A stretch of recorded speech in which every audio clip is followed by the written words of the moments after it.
என்னை மறந்து நான் உறங்கும் போதும் உறங்காமல் என்னை காப்பவரே உமக்கு நன்றி. நம்முடைய பிதாவாகிய தேவனுடைய அன்பும் ஆண்டவராகிய இயேசு கிறிஸ்துவின் கிருபையும் சமாதானமும் உங்கள் அனைவரோடும் கூட என்றென்றைக்கும் இருப்பதாக. தலைப்பு: நான் உன்னை விட்டு விலகுவதும் இல்லை, உன்னை கைவிடுவதும் இல்லை. சங்கீதம் 3-4 அதிகாரங்கள். தாவீது ராஜா அப்சலோமினால் விரட்டப்பட்டு துன்பத்தில் இருந்த பொழுது பாடின சங்கீதமாய் இருக்கிறது. துன்ப நேரத்தில் எப்படி ஜெபிக்க வேண்டும் என்பதை தாவீது ராஜா செய்திருக்கிறார். அதை கேட்டு நாம் தெரிந்து கொண்டு நாமும் இப்படியே ஜெபிக்கலாம். தாவீது ராஜா ஜெபிக்கிறார்: கர்த்தாவே, என் சத்துருக்கள் எவ்வளவாய் பெருகி இருக்கிறார்கள். அநேகம் சத்துருக்கள் எனக்கு இருக்கிறார்கள். எனக்கு அதிகமான எதிரிகள் வந்திருக்கிறார்கள். அவர்கள் எல்லாரும் என்னை துன்பப்படுத்துகிறார்கள் என்று ஜெபிக்கிறார். அப்சலோமினால் துன்பப்படுத்தப்பட்டு அவர் ராஜாவாக இருந்து வெளியே விரட்டப்பட்டு அவர் ஓடி போனார்.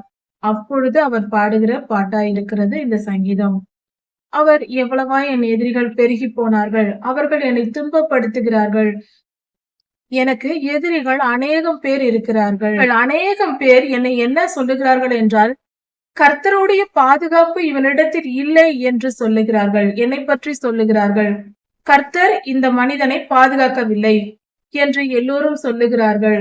எனக்கு அநேகம் எதிரிகள் இருக்கிறார்கள், அவர்கள் இப்படியெல்லாம் பேசுகிறார்கள். நீர் என்னை பாதுகாக்கவில்லை என்றே பேசுகிறார்கள். தயவு செய்து என்னை நோக்கி பாரும் என்று ஜெபிக்கிறார். அவர்கள்தான் அப்படி சொல்லுகிறார்கள். ஆனால் உண்மையிலேயே கர்த்தராகிய நீர்தான் என் கேடகம், நீரே என் பாதுகாப்பாய் இருக்கிறீர், என் மகிமையே நீர்தான். உம்முடைய மகன் என்கிற வார்த்தை தான், அந்த பெயர், அந்த ஸ்தானம்தான் எனக்கு உயர்வானது, புகழ்ச்சியானது, மகிமையானது. நீர் என்னை உயர்த்துகிற தேவனாய் இருக்கிறீர். ஜனங்கள் சொல்லுகிறார்கள், நீர் என்னை கைவிட்டீர், நீர் என்னை பாதுகாக்கவில்லை என்று அவர்கள், என் எதிரிகள் சொல்லுகிறார்கள். ஆனால் உண்மையிலேயே நீர்தான் என் பாதுகாப்பு, நீரே என் மகிமை, என்னை உயர்த்துகிறவர் நீர்தான் என்று சொல்லுகிறார். இதிலிருந்து என்ன தெரிகிறது என்றால், நமக்கு விரோதமாய் எழும்புகிற ஜனங்கள் என்ன பேசுவார்கள்?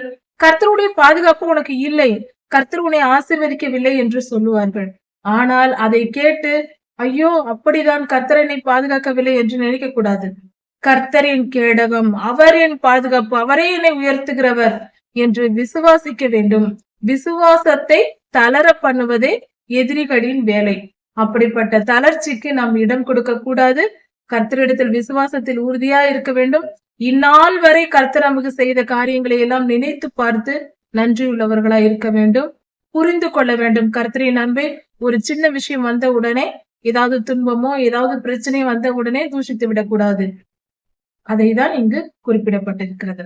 நான் கர்த்தரை நோக்கி சத்தமிட்டு கூப்பிட்டேன், அவர் தம்முடைய பரிசுத்த பர்வதத்திலிருந்து என் வேண்டுதலை கேட்டார்.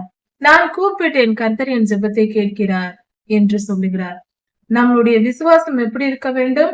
கர்த்தர் என்னை பாதுகாக்கிறார், அவர் என் மகிமையா இருக்கிறார், அவரே என்னை உயர்த்துகிறவராய் இருக்கிறார், நான் ஜெபிக்கும் போது என் ஜெபத்தை கேட்கிறார் என்று விசுவாசிக்க வேண்டும். விசுவாசம் என்பதே உண்மையை நம்புவதுதான், பொய்யை நம்புவதல்ல. உண்மையாய் இருப்பதை நம்புவதே விசுவாசம். அப்படி என்றால் இதெல்லாம் சத்தியம். கர்த்தர் நம்மை பாதுகாப்பது, நாம் துன்பத்தில் கடந்து போனாலும் அப்பொழுதும் கர்த்தர் நம்மை பாதுகாத்து கொண்டிருக்கிறார், அவரே நம்மை அதிகமாய் பாதுகாக்கிறார் அந்த நேரத்தில் என்பதையும் புரிந்து கொள்ள வேண்டும். பொல்லாத மனிதர்கள் வந்து சொல்லுவார்கள், கர்த்தர் உன்னை பாதுகாக்கவில்லை, அவர் உன்னை கைவிட்டு விட்டார், அதனால்தான் உனக்கு இப்படி துன்பம் நேர்ந்தது என்று சொல்வார்கள். அதை ஏற்றுக்கொள்ள கூடாது. இல்லை, கர்த்தரே என் தெய்வம், அவரே என்னை காக்கிறவர், இன்றும் என்னை அவர்தான் காத்து கொண்டிருக்கிறார் என்று உண்மையை புரிந்து தெளிந்தவர்களாய் இருக்க வேண்டும். எனக்கு விரோதமாய் எழும்பி வருகிற 10,000 பேருக்கும் நான் பயப்பட மாட்டேன். என் தனி மனிதனுக்கு விரோதமாக 10,000 பேர் எழும்பி வந்தாலும் நான் பயப்பட மாட்டேன். நீர் வாரும் கர்த்தாவே, நீர் எழும்பும், என்னை பாதுகாத்துக் கொள்ளும். என் எதிரிகள் துன்மார்க்கராய் இருக்கிறார்கள், அவர்கள் உம்முடைய வழிகளில் நடக்காத என் எதிரிகள், அவர்கள் உமக்கு கீழ்ப்படியாதவர்கள், உமக்கு விரோதமாய் செயல்படுகிறவர்கள், உம்மை நம்பி இருக்கிறதினால் என்னை பகைக்கிறவர்கள்.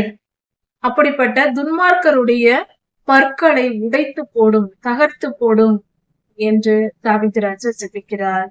ஒரு காரியம் தெரிந்து கொள்ள வேண்டும். ஒரு மனிதனுடைய சரீரத்தில் என்னென்ன வியாதிகள், என்னென்ன பிரச்சனைகள் வருகிறதோ, சரீர குறைபாடுகள், பலவீனங்கள், வியாதிகள் வருகிறதோ, அதற்கும் அந்த மனிதன் செய்கிற பாவத்திற்கும் தொடர்புண்டு. பற்கள் ஒரு மனிதனுக்கு உடைக்கப்படுகிறது என்றால், பற்களில் பிரச்சனை வருகிறது என்றால், அந்த பிரச்சனை எவ்வளவு பெரியதோ அந்த அளவுக்கு அந்த மனிதனுடைய துன்மார்க்கமும் இருக்கும். துன்மார்க்கம் என்றால் கர்த்தருடைய வழிக்கு எதிரான வழி. கர்த்தருக்கு விரோதமாய் செயல்படுகிறவர்கள் பற்கள் உடைக்கப்படும். நன்றாக கவனித்துக் கொள்ள வேண்டும். நாம் கர்த்தருக்கு விரோதமாய் தவறு செய்தால், கர்த்தருடைய வழிக்கு எதிராக செய்தால் நம்முடைய பற்கள் உடைக்கப்படும், பற்களில் பிரச்சனை வரும். இதை தெரிந்து கொள்வோம். இந்த வேத பகுதிகளை ஆராய்ந்து வரும்போது ஒவ்வொரு பிரச்சனைகளுக்கும், ஒவ்வொரு சரீரத்தின் ஒவ்வொரு பகுதியிலும் ஏற்படுகிற பாடுகளுக்கும், வியாதிகளுக்கும், துன்பத்திற்கும் என்ன பாவம் காரணம் என்பதை இங்கு வெளிப்படுத்தப்பட்டிருக்கிறது. தொடர்ந்து பார்ப்போம். என் பகைஞர் துன்மார்க்கர் எல்லாருடைய தாடைகளையும் அடித்து துன்மார்க்கருடைய பற்களை தகர்த்து போட்டீர் என்று தாவீது ராஜா சொல்கிறார். ரட்சிப்பு கர்த்தருடையது. பாதுகாப்பு என்பது கர்த்தருடையது. கர்த்தரே நம்மை பாதுகாக்க முடியும். மற்ற காரியங்கள் நம்மை பாதுகாக்க முடியாது. அவருடைய பாதுகாப்பே நமக்கு நிச்சயமானது, நிரந்தரமானது, முழுமையான பாதுகாப்பானது. உம்முடைய ஆசீர்வாதம் உம்முடைய ஜனத்தின் மேல் எப்பொழுதும் இருக்கட்டும் என்று சொல்லுகிறார். இப்படியாக தாவீது ராஜா சொல்லுகிறார். கர்த்தாவே, நான் கூப்பிடும் போது என்னை கேட்டருளும். நான் கூப்பிடும் போது எனக்கு செவி கொடும். ஜெபத்தை எல்லாம் கேளும் சுவாமி. என் விண்ணப்பத்தை கேட்டருளும். எனக்கு பதில் தாரும் என்று தாவீது ராஜா ஜெபிக்கிறார். கர்த்தாவே, என் ஜெபத்தை கேட்டருளும். நான் ஜெபிக்கும் பொழுது, என் துன்ப நேரத்தில் நான் ஜெபிக்கும் பொழுது, நான் கேட்கிற விண்ணப்பங்களை எல்லாம் நீர் தயவு செய்து கேட்க வேண்டும் என்று தாவீது ராஜா ஜெபிக்கிறார். மனிதர்களே, எது வரைக்கும் வீணானதை விரும்புவீர்கள்? பொய்யான மாயை, அதாவது ஆடம்பர வாழ்க்கை, மாயையான காரியங்கள், பொழுதுபோக்கு காரியங்கள், உலக இன்பங்கள் என்று சொல்லக்கூடிய பொய்யான இன்பங்கள், இப்படி அர்த்தமற்ற மாயையான, ஏன் செய்கிறோம் என்றே தெரியாமல் எதிலேயோ ஒரு காரியத்தில் மயங்கி அடிமையா இருப்பது, தீய பழக்க வழக்கங்களுக்கு, சினிமாவுக்கு, டிவி புரோகிராம்களுக்கு, இப்படி பலவித மாயைகளில் மூழ்கி பணம், துணிகள் போன்றவை வாங்குவதற்கு, நகைகள் வாங்குவது, இதுவே பைத்தியமாக எப்பொழுதும் இதை செய்யலாமா அதை செய்யலாமா என்று அடைந்து கொண்டு திரிவதுதான் வீணானதை பற்றி கொள்வது. இப்படி வீணான காரியங்களின் மேல் மனதை செலுத்தி கொண்டு ஒன்றுக்கும் பிரயோஜனப்படாத காரியங்களின் மேல், பொழுதுபோக்கு காரியங்களின் மேல், இந்த உலகத்தின் அற்பமான இன்பத்தின் மேல் நாம் கவனம் செலுத்தி கொண்டு இருக்கக்கூடாது. அதை தான் இந்த வேத பகுதி நமக்கு சொல்லிக் கொடுக்கிறது. பொய்யான விஷயங்களை ஏன் நாடுகிறீர்கள்? என் மகிமையை ஏன் கெடுக்கிறீர்கள்? என் பேரை அவமானப்படுத்துகிறீர்கள் என்று சொல்லுகிறார். தாவீது ராஜாவை அவருடைய பெயருக்கு களங்கம் விளைவிக்கும்படி பேசுகிறார்கள். பக்தியுள்ளவனை கர்த்தர் தெரிந்து கொள்கிறார். இப்பொழுது இதில் மிகப்பெரிய ரகசியம் அடங்கியிருக்கிறது. கர்த்தர் ஒரு மனிதனை தனக்கென்று தெரிந்து கொள்கிறார், தம்முடைய ஜனமாக தெரிந்து கொண்டு ரட்சிக்கிறார் என்றால் அவர்கள் பக்தி உள்ளவர்களாய் இருக்க வேண்டும். கர்த்தரிடத்தில் பக்தி உள்ளவர்களையே அவர் தெரிந்து கொள்கிறார். அப்படி என்றால் கர்த்தரிடத்தில் விசுவாசம் வைத்தால் அவர் நம்மை தெரிந்து கொண்டு நம்மை வழி நடத்துகிறார். இது கர்த்தர் யாரை தெரிந்து கொள்வார் என்கிற கேள்விக்கு பதிலாக இந்த வசனம் சொல்லப்பட்டிருக்கிறது. நான் கர்த்தரை நோக்கி கூப்பிடுகையில் அவர் கேட்பார். அதாவது கர்த்தரிடத்தில் பக்தி உள்ளவர்களாக நாம் வாழும்போது நம்முடைய ஜெபத்தை கண்டிப்பாக கர்த்தர் கேட்பார். அதை நாம் என்றும் மறக்க கூடாது. கோபம் கொண்டாலும் பாவம் செய்யாதிருங்கள். அதாவது சில நேரங்களில் துன்மார்க்கரும் பொல்லாத மனிதர்களும் செய்கிற செயல்கள் நம்மை கோபமூட்டுவதாக இருக்கும். அந்த கோபத்தின் விளைவு, கோபம் பாவம் அல்ல, கோபத்தை மூட்டி அதை கோபம் பாவத்தை விளைவிக்கும். அதனால் கோபம் கொண்டாலும் பாவம் செய்யாதிருங்கள்.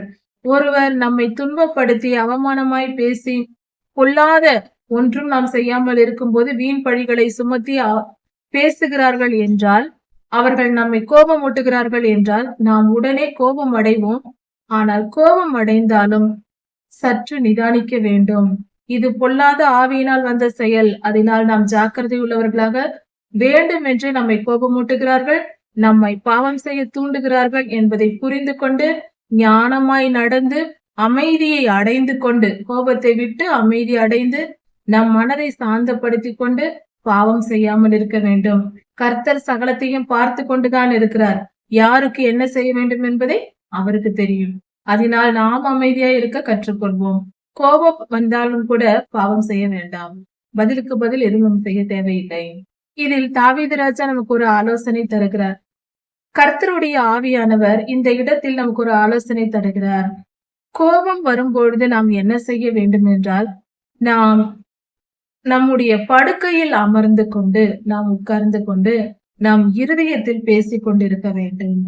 நம்மளுடைய மனதிற்குள்ளேயே நாம் அதிக கோபம் அடையும் போது நம்ம பேச வேண்டும் என்று தோன்றுவதை அடுத்தவர்களிடத்தில் பேசக்கூடாது. அதனால் பாவம் விளைந்துவிடும். நமக்குள்ளேயே, நம் மனதிற்குள்ளேயே நாம் பேசிக்கொண்டு அமர்ந்திருக்க வேண்டும்.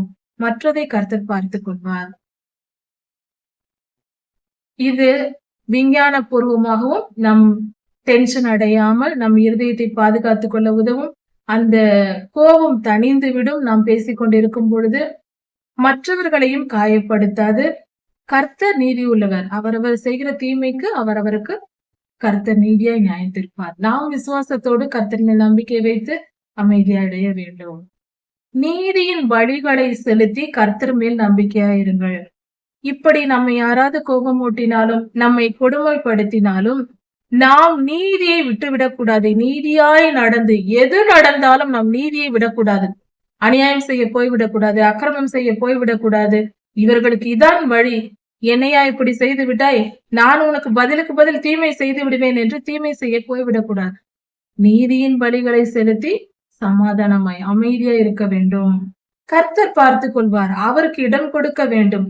நம் சத்துருக்களின் மேல் நாம் அவர்களை அடித்தால் நம்முடைய பலத்தினால் தான் அவர்களுக்கு நாம் துன்பம் கொடுப்போம். அவர்கள் நமக்கு வீணான காரியங்களை கொண்டு வந்தால் கூட, நாம் ஒன்றும் ஒரு குற்றமும் நம்மேல் இல்லாத போது அவர்கள் நம்மை துன்பப்படுத்தினால் கூட, நாம் பதிலுக்கு பதில் செய்தால் நம் பலத்திற்கு தான் அவர்களுக்கு தண்டனை கொடுப்போம். ஆனால் நாம் அதை செய்யாமல் அவர்களை மன்னித்து நாம் சமாதானம் அடைந்து பொறுமையாய் இருந்தால் கர்த்தர் அவர்களை தண்டிப்பார். அவர் பார்த்து கொள்வார். சரிக்கு சரி நியாயம் தீர்க்காமல் விட மாட்டார். கர்த்தர் நீதி உள்ளவர். அவர் மேல் நம்பிக்கையா இருப்போம். எங்களுக்கு நன்மையை காண்பிப்பவர் யார்? உங்களுக்கெல்லாம் யார் நன்மை செய்ய போகிறார்கள்? உங்களுக்கெல்லாம் என்ன நன்மை வரப்போகிறது என்று எங்கள் எதிரிகள் எங்களை தூஷிக்கிறார்கள். கர்த்தாவே, உம்முடைய ஆசீர்வாதத்தை எங்களுக்கு தாரும். உம்முடைய முகத்தை எங்கள் மேல் பிரகாசிக்க பண்ணும். நீர் எங்களை ஆசீர்வதியும், நன்மையை எங்களுக்கு தாரும் என்று தாவீதையா கேட்கிறார். அவர்களுக்கு செல்வ செழிப்போடு திராட்சரசமும் தானியமும் பெருகி நன்றாக செழிப்பாய் இருக்கும்போது அவர்கள் எவ்வளவு சந்தோஷமாய் இருப்பார்களோ, அதை விட அதிக சந்தோஷத்தை நீர் எங்களுக்கு கொடுத்திருக்கிறீர். அப்படி இருக்க நான் உம்மில் மகிழ்ந்திருப்பேன். சமாதானத்தோடு நான் படுத்துக் கொள்வேன். நிம்மதியாய் படுத்து தூங்குவேன். கர்த்தாவே, நீர் ஒருவரை என்னை சுகமாய் தங்க பண்ணுகிறீர். என் மனதிற்கு ஆறுதலும் சுகமும் சமாதானமும் சந்தோஷமும் நீர் ஒருவரே தருகிறீர் என்று தாவீது ராஜா பாடுகிறார். தாவீது ராஜாவுக்கு ஒரு தேசம், ஒரு ராஜாவாய் இருக்கிறார். ஒரு தேசம் இருக்கிறது. மனைவிகள், ஏகப்பட்ட மனைவிகள் இருக்கிறார்கள். பிள்ளைகள் இருக்கிறார்கள். உறவுகள் இருக்கிறது. எல்லாம் இருக்கிறது. ஆனால் அவர் என்ன சொல்லுகிறார்? நீர் ஒருவரே என்னை சமாதானத்துடன் தங்க பண்ணுகிறீர். எனக்கு நிம்மதியை நீர் ஒருவரே தருகிறீர் என்று சொல்லுகிறார். உலக மாயையை நம்ப வேண்டாம். கர்த்தர் ஒருவரே சமாதானத்தை நமக்கு கொடுக்கிறவர். மற்றவை எல்லாம் மாயைதான். இப்படியாக தாவீது ராஜா ஜெபிக்கிறார். இதை போல நாமும் ஜெபிக்க கற்றுக்கொள்வோம். கர்த்தர் மேல் விசுவாசமாய் இருப்போம். சங்கீதம் 5ஆம் அதிகாரம் 6ஆம் அதிகாரம். தாவீது ராஜா கர்த்தரை நோக்கி ஜெபிக்கிறார். கர்த்தாவே, என் ஜெபத்தை கேட்டருளும். என் வார்த்தைகளுக்கு செவி கொடும். நீரே என் இரட்சகர். நான் உம்மை கேட்பேன். நீர் எனக்கு தர வேண்டும் என்று கேட்கிறார். அதிகாலையிலேயே வந்து உம்மை நான் தேடுவேன் என்று தாவீது ராஜா சொல்லுகிறார். கர்த்தருடைய பிள்ளைகள் இதை கற்றுக்கொள்ள வேண்டும். தினந்தோறும் அதிகாலையிலேயே எழுந்து நாம் ஜெபிக்கிற பழக்கம் வைத்திருப்பது மிக சரியானது, பரிசுத்தமானது. அதுவே ஒரு நல்ல கிறிஸ்துவ வாழ்க்கைக்கு ஆரம்பமா இருக்கும். ஒவ்வொரு நாளின் தொடக்கமும் அதிகாலையில் எழுந்து ஜெபித்து நாம் தொடங்க வேண்டும். ஒவ்வொரு நாளின் தொடக்கமும் அதிகாலை ஜெபத்தோடு நாம் தொடங்க வேண்டும். அதுவே ஒரு கிறிஸ்தவ வாழ்க்கையின் முதல் அடியாக இருக்கிறது. அது மிக சிறந்த வழியாய் காலையிலே உம்மிடத்தில் வந்து நான் ஜெபிப்பேன் என்று மட்டும் சொல்லவில்லை, ஆயத்தமாகி காத்திருப்பேன் என்று சொல்லுகிறார். ஜெபிப்பதற்கும் காத்திருப்பதற்கும் சற்று வித்தியாசம் இருக்கிறது. அதாவது ஜெபிப்பது என்றால் நம் விண்ணப்பத்தை கேட்பது. எனக்கு இது வேண்டும், அது வேண்டும், இந்த பிரச்சனை இருக்கிறது, எனக்கு இது தேவை என்றெல்லாம் நாம் கர்த்தரிடத்தில் கேட்பது விண்ணப்ப ஜெபம். காத்திருப்பது என்பது வேறு. கர்த்தருடைய சமூகத்தில் போய் நம்முடைய பிரச்சனைகளை எல்லாம் நினைக்காமல், எதையும் நாம் மனதில் வைத்துக் கொள்ளாமல் எல்லாவற்றையும் தூக்கி எறிந்துவிட்டு, கர்த்தாவே, நான் உம்முடைய சமூகத்தில் வந்து காலையிலேயே வந்திருக்கிறேன். இன்று நான் என்ன செய்ய வேண்டும்? உம்முடைய கட்டளை என்ன என்று ஒரு வேலைக்காரன் தன் எஜமானிடத்தில் கேட்பது போல, இன்று நான் என்ன செய்ய வேண்டும் என்று கேட்பது போல நாம் கேட்க வேண்டும். அது ஒரு சிறந்த கிறிஸ்தவ வாழ்க்கையில் ஒரு மேன்மையான ஒரு நிலையாய் இருக்கிறது.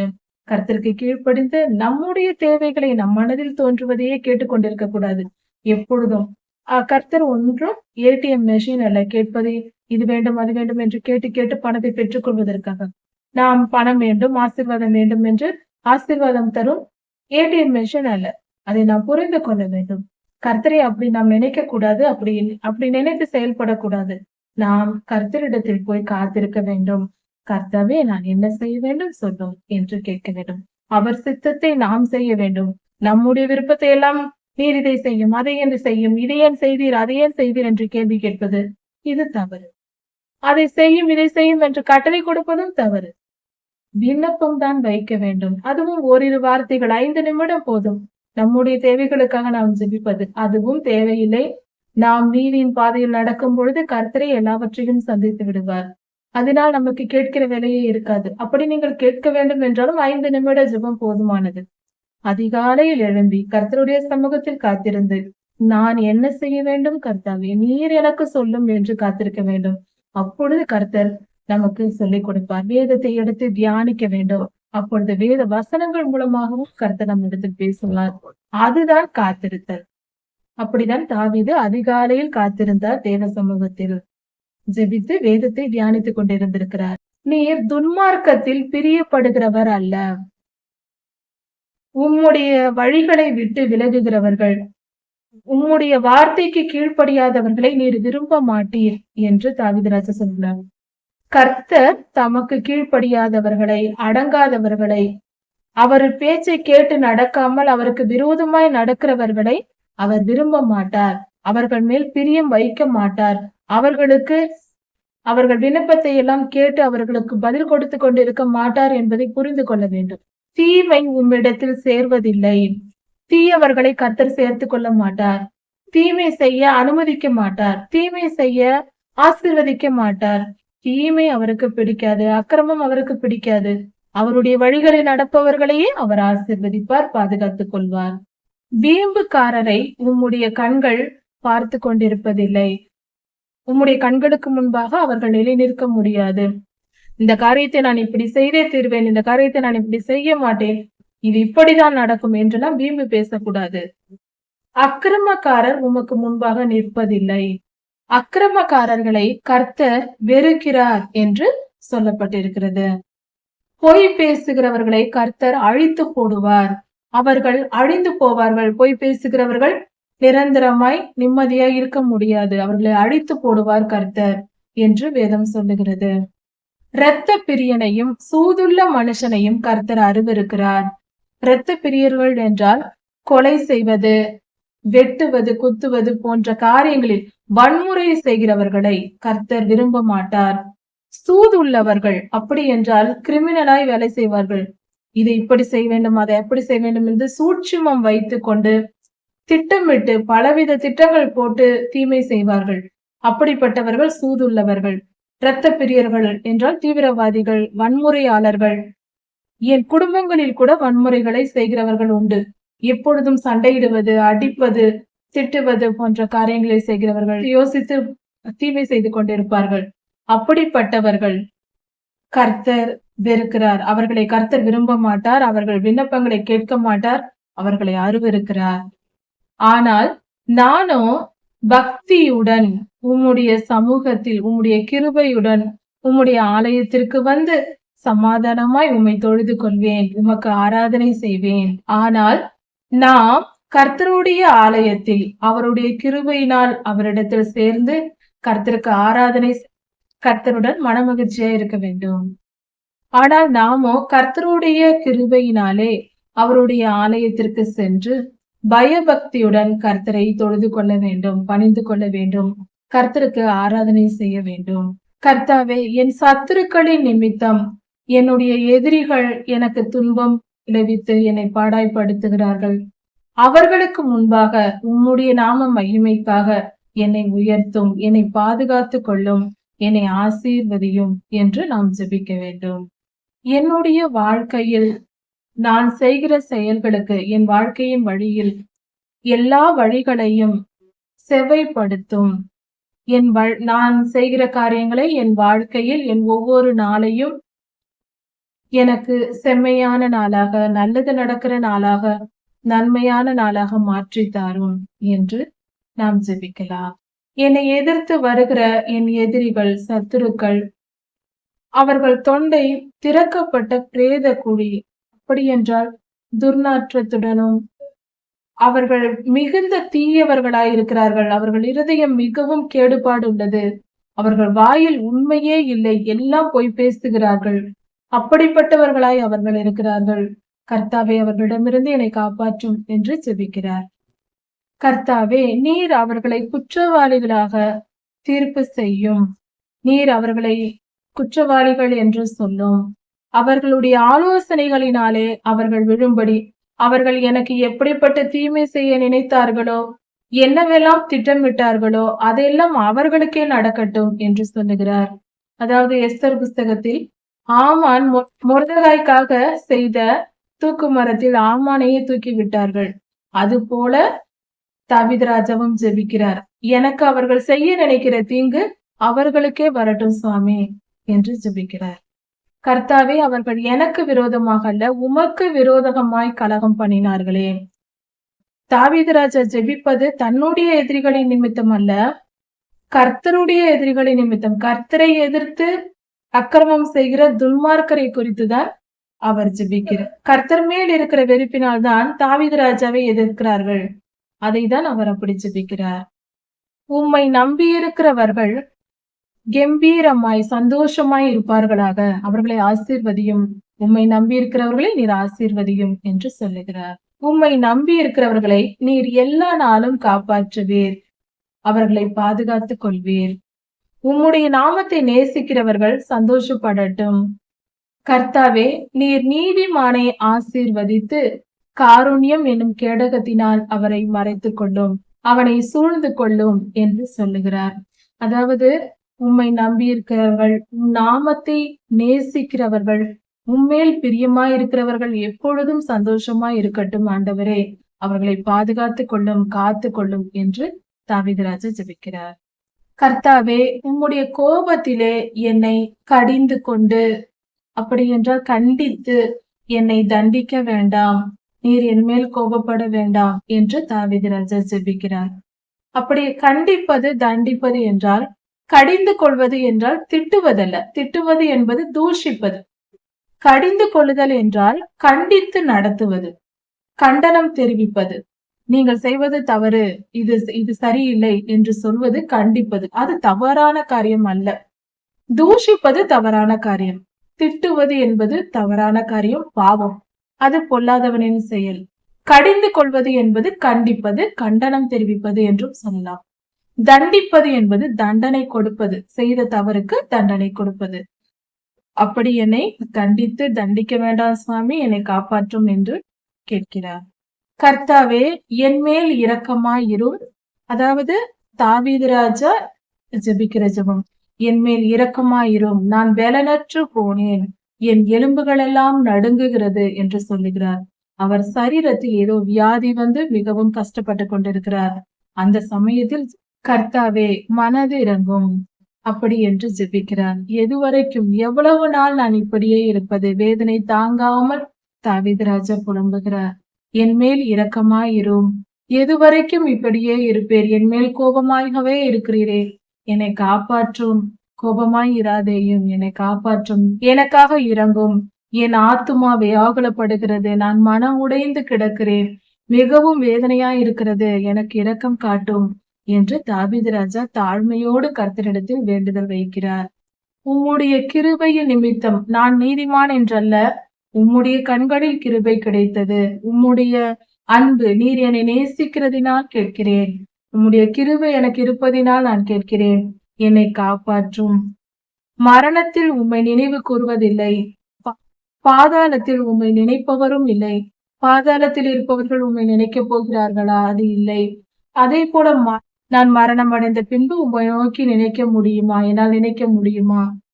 எனக்கு இறங்கும் என்று சொல்லுகிறார். அதாவது மரணம் வேண்டாம், என்னை காப்பாற்றும், மரணத்தின் நிலையில் நான் இருக்கிறேன் என்று வேண்டிக் கொள்கிறார். என் பெருமூச்சினால் நான் இளைத்து போகிறேன். பெருமூச்சு விட்டு விட்டு இளைத்து போகிறேன். இரவு முழுவதும் கண்ணீரினால் அழுது நான் அழுது அழுது என் கட்டிலை நனைத்து கொண்டிருக்கிறேன். என்னை காப்பாற்றும் என்று சொல்லுகிறார். எவ்வளவு வேதனை, எவ்வளவு துயரத்தில் தாவீதையா இந்த ஜெபத்தை செய்திருக்கிறார். அவருக்கும் இப்படிப்பட்ட நிலை வந்திருக்கிறது. இன்றும் நம் வாழ்க்கையில் பலர் இப்படி இருக்கலாம். நாம் ஆனால் இப்படிதான் ஜெபிக்க வேண்டும் தாவீதையாவை போல. இந்த நிலையில் இருப்பவர்கள் நாம் மட்டும்தான் அப்படி இருக்கிறோம் என்று நினைப்போம். ஆனால் உண்மை இல்லை. தாவீது ராஜாவுக்கும் இப்படிப்பட்ட நிலை வந்திருக்கிறது. கர்த்தர் அவரை பாதுகாத்தார், அது போல நம்மையும் காப்பார். துயரத்தினால் என் கண்கள் குழி விழுந்து போயிற்று. துயரம், வேதனையினால் நாம் சோர்ந்து போவோம். நம் அழுது அழுது முகம் வீங்கும். நம் கண்கள் எல்லாம் குழி விழுந்து போகும். இந்த நிலை ஏற்பட்டிருக்கிறது சுவாமி. என் துக்கம் பெரியது, நீண்ட காலமாய் இருக்கிறது, என்னை காப்பாற்றும் என்று ஜெபிக்கிறார்.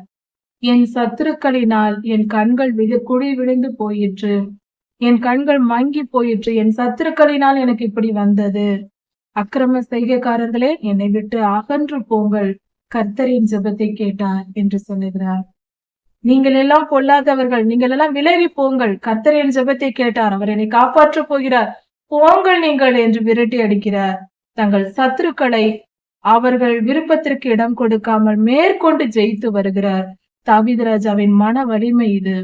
கர்த்தர் என் அழுகையை கேட்டார், நான் அழுததை கேட்டார், என் ஜெபத்தை ஏற்றுக்கொண்டார். அவர் என் ஜெபத்தை ஏற்றுக்கொண்டார். நான் செய்தேன் ஜெபம், விண்ணப்பம் வைத்தேன், அவர் ஏற்றுக்கொண்டார். என் சத்துருக்கள் வெட்கப்பட்டு போவார்கள். அவர்கள் சீக்கிரமாய் வெட்கப்பட்டு போகிறார்கள். அவர்கள் எல்லோரும் சீக்கிரமாய் என்னை பார்த்து அவர்கள் வெட்கப்படுவார்கள். ஐயோ, நான் இப்படி நினைத்தோம், இப்படி நடந்து விட்டதே, அந்த மனிதன் இப்படி உயர்ந்து விட்டானே என்று எல்லோரும் வெட்கப்பட்டு தலைகுனிந்து போவார்கள். என்னை கர்த்தர் உயர்த்த போகிறார் என்று தாவீது ராஜா பாடுகிறார்.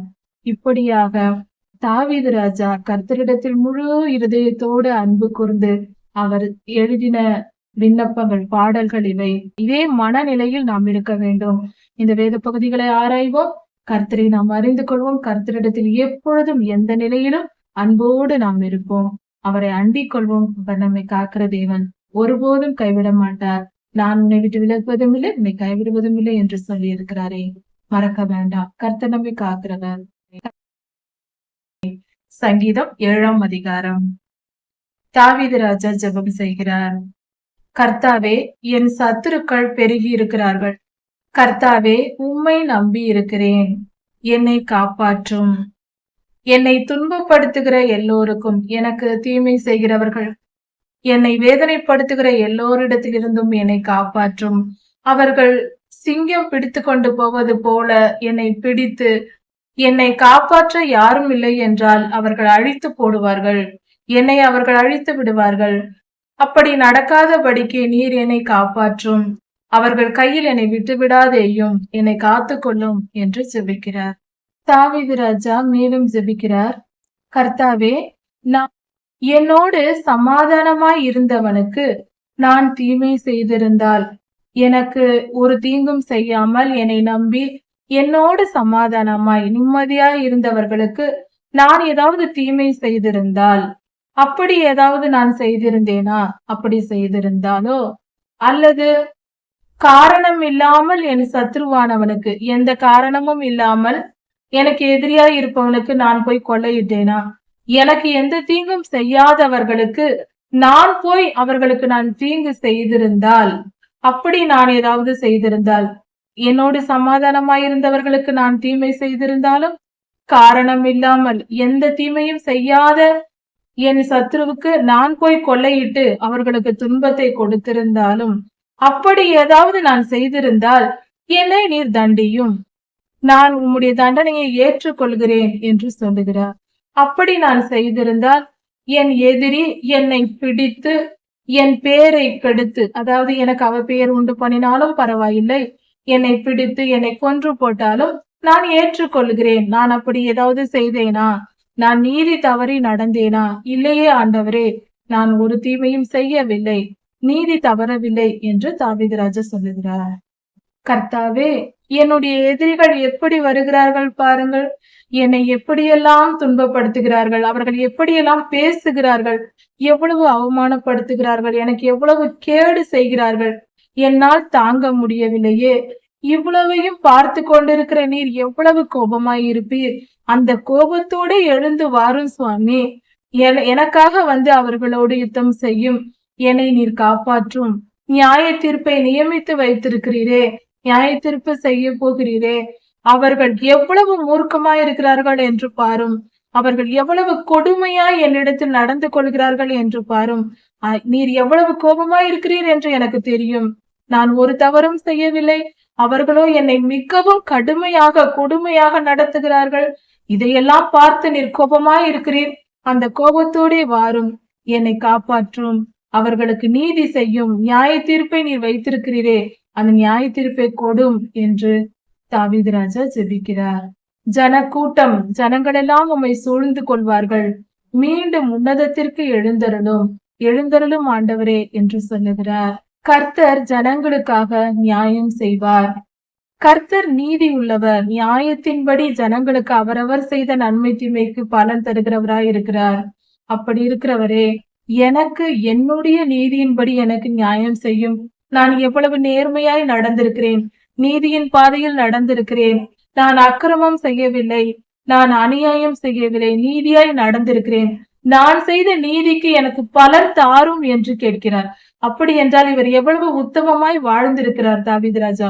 உத்தமமாய் வாழ்ந்தவர்களே அப்படி கேட்க முடியும். கர்த்தாவே, நான் நீதி செய்திருக்கிறேன், என் நீதிக்கு பலன் எங்கே?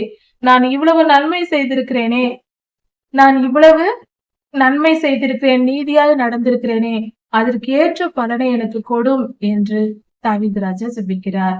நாமும் நீதியாய் நடந்தால் இப்படி ஜெபிக்கலாம். இப்படி ஜெபித்தால் கண்டிப்பாக நிச்சயம் ஆண்டவர் நமக்கு தருவார். நம்மளுடைய நீதி நியாயத்தின்படி நாம் நடக்கிற வழிகள் நமக்கு நன்மையை கொண்டு வந்து சேர்ப்போம். என்னில் உள்ள உண்மையின்படி எனக்கு நியாயம் செய்யும். நான் எவ்வளவு உண்மையாய் நடந்தேனோ அதற்கேற்ற பலனை எனக்கு கொடும் என்று ஜெபிக்கிறார். பொல்லாங்கனுடைய பொல்லாப்பை ஒழிய பண்ணும். தீமை செய்கிறவர்களுடைய பொல்லாப்பு ஒழியட்டும், அது அழிந்து போகட்டும். அப்படிப்பட்டவர்களுடைய திட்டங்கள் எல்லாம் நிறைவேறாமல் போகட்டும். பொல்லாங்கனை ஒழிந்து போக பண்ணும். நீதிமானை காத்தருளும். நீதிமானை ஸ்திரப்படுத்தும் என்று சொல்லுகிறார்.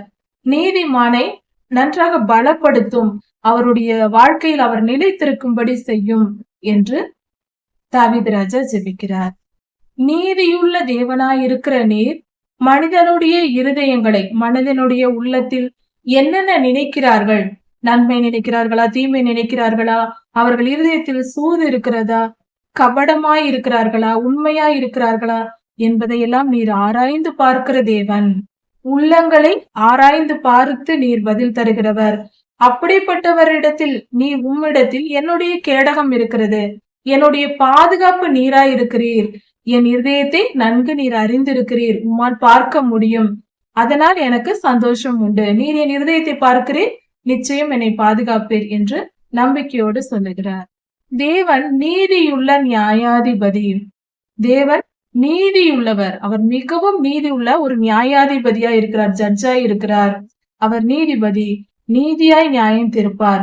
தினந்தோறும் பாவிகளின் மேல் சினம் கொள்ளுகிற தேவன். தினந்தோறும் பாவியை பார்த்து தினந்தோறும் கோபம் கொள்வார். பாவம் செய்கிறவனை பார்த்தால் அவருக்கு கோபம் வரும். இது தெளிவாய் புரிந்து கொள்ள வேண்டும். அதை நாம் தெரிந்து கொண்டு கர்த்தரை கோபமூட்டக்கூடாது. பாவம் செய்தால் கர்த்தருக்கு கோபம் வரும். நாம் செய்கிற பாவங்கள் கர்த்தரை கோபமூட்டுகிற செயலா இருக்கும். அதனால்தான் பூமியின் ஜனங்கள் செய்கிற பாவங்கள் கொள்ளை நோயாகவும் யுத்தங்களாகவும் பஞ்சங்களாகவும் வந்து பூமியை அங்கங்கு அழித்து கொண்டிருக்கிறது. இயற்கை சிற்றங்களுக்கு காரணமே கர்த்தருடைய கோபம். அந்த கர்த்தருக்கு ஏன் கோபம் வருகிறது? நாம் செய்கிற பாவங்கள், அக்கிரமங்கள், அநியாயங்கள் இவைகளே. அப்படி ஒரு மனிதன் பாவம் செய்து அக்கிரமம் செய்து கர்த்தரை கோபமூட்டி கொண்டிருந்தால் அவர் தண்டிப்பார்.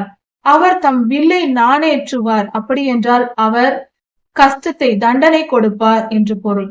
கர்த்தர் 3 விதங்களில் மனித குலத்தை தண்டிக்கிறார். முதலில் கொள்ளை நோயை கொடுக்கிறார், பஞ்சத்தை அனுப்புகிறார், பட்டயத்தை அனுப்புகிறார். இப்படி அதாவது முதலில் பட்டயம் வரும், யுத்தங்கள் வரும். யுத்தங்கள் ஓய்ந்த பின்பு அந்த யுத்தத்தின் நிமித்தம் கொள்ளை நோய்கள் வரும். இந்த 3ம் கர்த்தருடைய பட்டயமாய் இருக்கிறது. அவர் மனிதனை தண்டிக்கிற விதங்கள் இவை. மனிதனுக்கு வரும் துன்பங்கள் இந்த 3 வகையாக பிரிக்கலாம். அது தனி மனிதனாயிருந்தாலும் சரி, தேசமாயிருந்தாலும் சரி, ஒட்டுமொத்த மனித சமுதாயமாய் இருந்தாலும் சரி, இந்த 3 விதங்களில் கர்த்தர் தண்டிக்கிறார். கர்த்தரிடம் நாம் மனம் திரும்பி விட்டால் நாம் காப்பாற்றப்படுவோம். அதற்காக பொறுமையோடு அவர் காத்திருக்கிறார். அவர் பொறுமையை பயன்படுத்தி கொண்டு நாம் மனம் திரும்புவது நமக்கு நல்லது. கர்த்தரை கோபமூட்டுகிற மனிதன், கர்த்தருக்கு விரோதமாய் செயல்படுகிற மனிதன், அவன் கர்ப்பம் தரித்து அக்கிரமத்தை பெறுவானாம். அதாவது அதற்கு விளைவாக அவனுக்கு அக்கிரமம் நடக்கும், அவன் வாழ்க்கையில் நடக்கும், அந்த தேசத்திற்கு நடக்கும், அல்லது பூமிக்கே நடக்கும். நாம் கர்த்தரை கோபமூட்டி கொண்டே இருந்தால் நமக்கு பேரழிவுகள் வரும் என்பதே இதன் பொருள். தீவினை செய்து அதனால் பொய்யை பெறுகிறான். தீவினையை கர்ப்பம் தரித்து பொய்யை பெறுகிறான். இந்த தீமை செய்வது, பொய் பேசுவது, அக்கிரமம் செய்வது, இதனால் நமக்கு தண்டனையே வரும். இவைகளெல்லாம் நமக்கு அப்படியே திரும்பி வந்துவிடும். இப்படிப்பட்ட காரியங்களை செய்யக்கூடாது. கர்த்தருக்கு கோபமூட்டுகிற செயல் என்பது எப்படிப்பட்டதாம்? ஒருவன் குழி வெட்டுவது போல மண்ணை தோண்டி குழியை வெட்டுகிறான். அவன் வெட்டின குழியில் அவனே விழுவான். அதாவது அடுத்தவர்களுக்காக தீமை செய்கிறவன் அவனுக்கு தனக்கு தானே குழி வெட்டுவதற்கு சமம். அந்த குழியில் அவனே விழுந்து விடுவானாம். இது தேவையா? புத்தி உள்ளவர்கள் செய்கிற காரியம் அல்ல. நாம் மற்றவர்களுக்கு தீமை செய்கிறோம், அவர்களை துன்பப்படுத்துகிறோம் என்று நினைத்து கொண்டு அதை செய்து அடுத்தவர்களுக்கு தீமை செய்து, முக்கியமாக கர்த்தருடைய பிள்ளைகளுக்கு தீமை செய்து அதில் சந்தோஷப்படுகிறவன் முழு முட்டாள். அவன் வெட்டின குழியில் அவனே விழுவான். அவன் செய்த தீமைகள் அவனுக்கே வந்து சேரும் என்று வேதம் சொல்லுகிறது. அவன் செய்த தீவினை அவன் தலையின் மேல் இறங்கும். அவன் செய்த கொடுமை அவன் உச்சந்தலையில் இறங்குமாம். அவன் செய்கிற எல்லா தீமைகளும், அவன் செய்கிற அநியாயங்களும் அவன் தலைக்கே திரும்பி வரும். அவன் வெட்டின அடுத்தவர்களுக்கு அவன் வெட்டின குழியில் அவனே விழுந்து சாவான் என்பதே உண்மை. யாருக்கும் நாம் தீமை செய்ய நினைக்க கூடாது. கர்த்தருடைய பிள்ளைகளுக்கு, நீதியாய் நடப்பவர்களுக்கு, ஒரு பாவமும் செய்யாதவர்களுக்கு தீமை செய்ய நினைத்தால் அந்த தீமை அடுத்தவர்களுக்கு அல்ல, அது அவர்களுக்கே வந்து சேரும் என்று வேதம் சொல்லுகிறது. நான் கர்த்தரை துதித்து பாடுவேன். அவருடைய நீதியின்படி நான் அவரை துதித்து பாடி அவரை கீர்த்தனம் பண்ணுவேன். அவர் எவ்வளவு நீதி உள்ளவர்! அவர் நீதியாய் நியாயத்திருக்கிற தேவனாய் இருக்கிறார். அவரை நான் துதித்து பாடி மகிழ்ந்திருப்பேன். அவர் நீதியை சொல்லி நான் சமாதானமாய் இருப்பேன். புகழ்ந்து பாடுவேன். கர்த்தருக்கு கீர்த்தனம் பாடுவேன். அவர் நீதி அவ்வளவு பெரியது. அவர் நீதியாய் நியாயந்திருக்கிறவர். அவர் மிகவும் நல்லவர். அவர் ஒருபோதும் அநியாயக்காரரையும் அக்கிரமக்காரர்களையும் பிறருக்கு தீமை செய்கிறவர்களையும் அவர் விட்டுவிட மாட்டார். அந்த தீமை அவர்களுக்கே வரும்படி செய்து நீதியாய் நியாயத்திருக்கிற தேவனாய் இருக்கிறார் என்று வேதம் சொல்லுகிறது. இப்படியாக கர்த்தர் நமக்கு பரிசுத்த ஆவியானவரே இந்த வார்த்தைகளை எல்லாவற்றையும் நமக்கு கொடுக்கிறார். கர்த்தர் நல்லவர், அவர் நீதியுள்ளவர். நாமும் அவருடைய நீதியின்படி வாழ்வோம். அவருடைய கிருபைக்கு நாம் ஆயத்தமாய் இருப்போம். நீதியின் பாதையை தரித்துக் கொள்வோம். தாவீதையா சொல்லுகிறார், என் நீதியின்படி எனக்கு பலன் தாரும் என்று. நாம் நீதிமானாய் நடந்தால் நாமும் இப்படி ஜெபிக்க முடியும். நாம் அக்கிரமம் செய்து கொண்டு கர்த்தாவே நீதியின்படி எனக்கு தாரும் என்றால் அக்கிரமம் பதிலுக்கு பதில் வரும். பாவம் செய்தவர்களால் அப்படி கேட்க முடியாது. அதனால் நாம் நீதியாய் வாழ்ந்து கர்த்தருடைய நீதியை பெற்றுக்கொள்வோம். கர்த்தர் பெரியவர், அவர் கிருபை உள்ளவர். நிச்சயம் நம்மை காப்பார் எல்லா சூழ்நிலைகளையும். சங்கீதம் 9ஆம் அதிகாரம். கர்த்தருடைய நாமம் எந்த அளவுக்கு உயர்ந்தது, அது மகா வல்லமை உள்ளது. கர்த்தருடைய செயல்கள் மகா பெரியது. அவருடைய மகத்துவம் மேன்மை உள்ளது.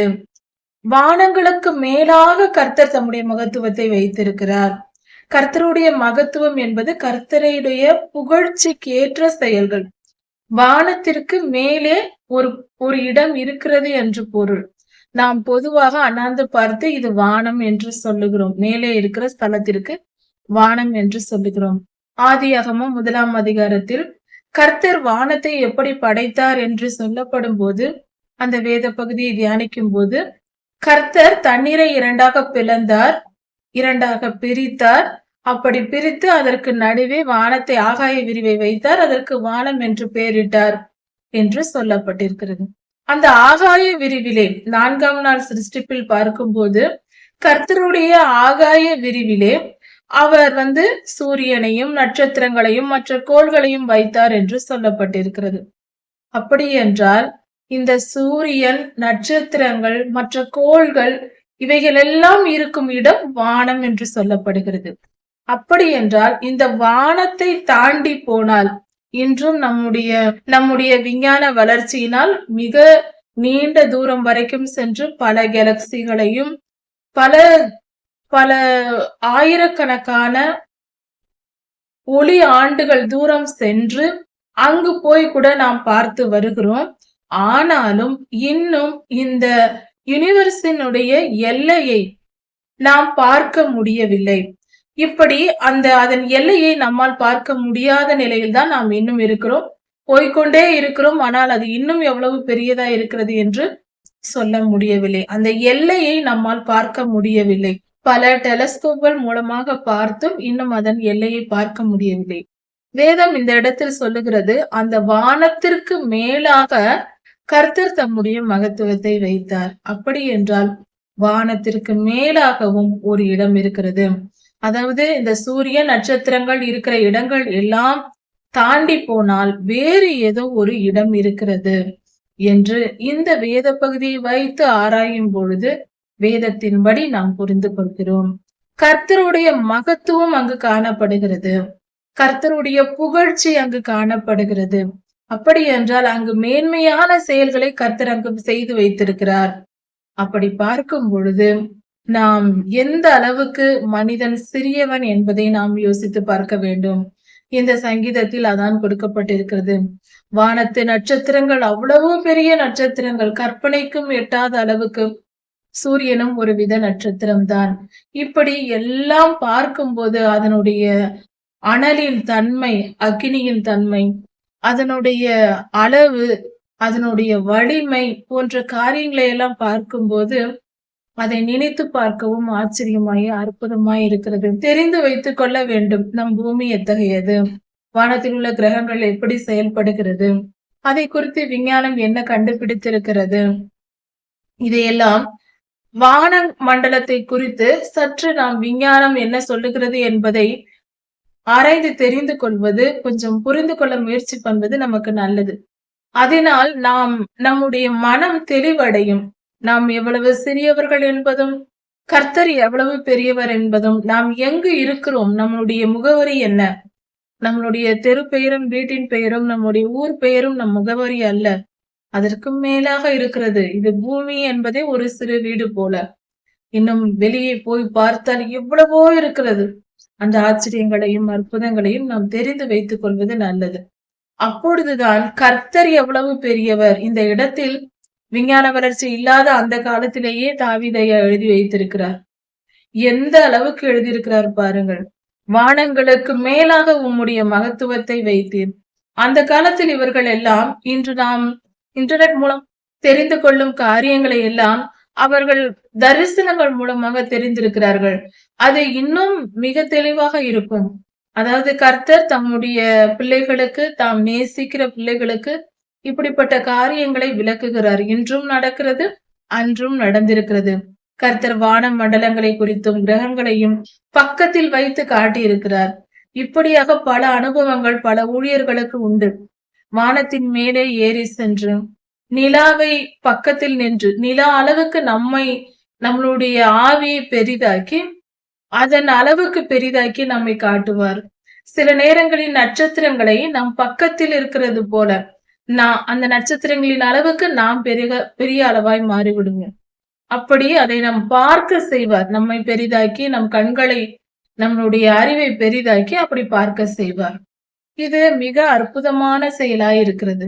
அதை சொல்ல முடியாது, அனுபவத்தினால் வரும்போதுதான் தெரியும். அதாவது கனவில் நமக்கு மிக தெளிவாய் காட்டி விடுவார். அதை எந்த ஒரு 3D அனிமேஷனிலும் ஏஐயாலும் காட்ட முடியாத அளவுக்கு மிக துல்லியமாக மிக தெளிவாக அதில் கர்த்தர் காட்டுவார். அவருடைய தரிசனங்கள் மிக துல்லியமாய் இருக்கும். இப்படி பலருக்கு கர்த்தர் காட்டி இருக்கிறார். தரிசனங்கள் மூலமாகவும் கர்த்தர் வான மண்டலங்களை குறித்து நமக்கு போதிக்கிறார். அப்படிதான் தாவீதையாவுக்கும் இந்த காலத்தில் போதித்திருக்கிறார். அதை அவர் பாடலாக எழுதியும் நமக்கு கொடுத்திருக்கிறார் தாவீதையா. அதாவது சூரியனும் நட்சத்திரங்களும் எவ்வளவு பெரியதா இருக்கிறது, அவ்வளவு மகத்துவம் உள்ள காரியங்களை படைத்த நீர் எவ்வளவு மகத்துவம் உள்ளவர். அப்படிப்பட்ட சிருஷ்டிப்பை படைத்திருக்கிற உம்முடைய மத்தியில், அதாவது அருகில் இருக்க மனிதன் எம்மாத்திரம். மனிதனை நினைத்து பார்ப்பதற்கும் அவனை குறித்து பேசுவதற்கும் கர்த்தாவே நாங்கள் எம்மாத்திரம் என்று சொல்லுகிறார். நாம் எவ்வளவு சிறியவர்கள் என்பதை உணர்ந்து தாவீதையா பேசுகிறார். வானத்து நட்சத்திரங்களை பார்க்கும் பொழுது நான் என் மாத்திரம், அதுவும் உம்முடைய சிருஷ்டிப்பு, நானும் உம்முடைய சிருஷ்டிப்பாய் இருக்கிறோம். அதையும் நீர் படைத்தீர், என்னையும் நீர் படைத்தீர். நாங்கள் எம்மாத்திரம், நாங்கள் எவ்வளவு சிறியவர்கள். எங்களை தேவ தூதர்களிலும் சிறியவனாக நீர் படைத்தீர். தேவன் மனிதனை படைக்கும் பொழுது தேவ தூதனிலும் சற்று சிறியவர்களாக தேவ தூதர்கள் இருக்கிறார்கள் அல்லவா, அவர்களுடைய வல்லமையை காட்டிலும் நம்முடைய வல்லமை குறைவு. அவர்களோடு நாம் நேரடியாக நம்மளுடைய சுய பலத்தினால் போராடினால், யுத்தம் செய்தால் அவர்கள் ஜெயித்து விடுவார்கள், நம்மால் முடியாது. அதுதான் நம்மளுடைய தகுதி நிலை, நம்முடைய வல்லமை. நாம் எவ்வளவுதான் ஞானமாக இருந்தாலும் அதுதான் வல்லமை. கர்த்தர் நம்மை படைத்த முழு வல்லமை, அதாவது பாவத்திற்கு முன்பாக ஆதாம் ஏவாள் எந்த அளவுக்கு வல்லமையா இருந்தார்களோ, அவர்களே தேவதூதர்களோடு போராடினால் அவர் தோற்று போய் விடுவார்கள். அந்த நிலையில்தான் அவர்கள் படைக்கப்பட்டார்கள்.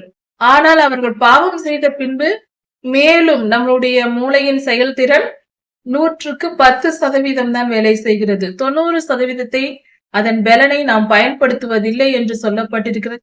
அதை நமக்கு கர்த்தர் சாபமாக்கி விட்டார். அதனால் அது பயன்படாமல் நம்முடைய மூளை பகுதிகள் இருக்கிறது. அப்படி பார்க்கும் பொழுது நம்மளுடைய 90% பலனை நாம் இழந்து போய் இருக்கிறோம்.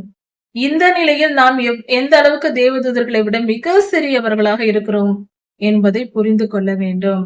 அப்படிப்பட்ட படைப்பாய் நாம் படைக்கப்பட்டிருந்தாலும் கர்த்தர் நம்மை மகிமையோடும் கனத்தோடும் நம்மை உயர்த்தி வைத்திருக்கிறார்.